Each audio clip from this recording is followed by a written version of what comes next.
લોકસભા ચૂંટણી પહેલા લોકોને સ્પર્શતા અનેક મુદ્દાઓને લઈને મોટી જાહેરાતો કરાઈ રહી છે। તેવામાં સાબરકાંઠામાં શિક્ષણ મંત્રી કુબેર ડિંડોરે મોટું નિવેદન આપ્યું।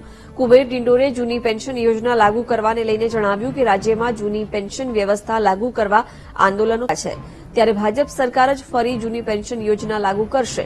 કુબેર ડિંડોરે એમ પણ કહ્યું કે જેમ રામ મંદિર ભાજપે બનાવ્યું તેમ જૂની પેન્શન યોજના પણ ભાજપ જ લાગુ કરશે।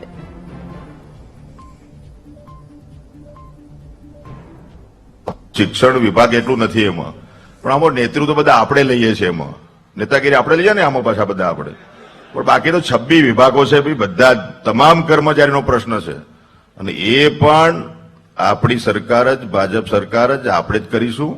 નરેન્દ્રભાઈ મોદી સાહેબ જ કરશે, વૈશ્વિક નેતા છે।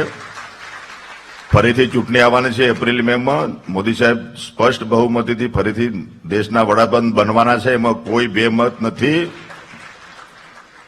એટલે પેલું રામ મંદિરનું નિર્માણ થઈ ગયું ને, હવે 22 તારીખેનું ઓપનિંગ, ઉદઘાટન, એટલે પેલા આપણે કહેતા ને કે મંદિર વહી બનાએંગે લેકિન તારીખ નહીં બતાએંગે, એવું હતું ને। એટલે તારીખ બતાવ્યા વગર કામ કરીશું, ચિંતા કરતા નહીં એ બાબતમાં, એમ કહું છું તમને।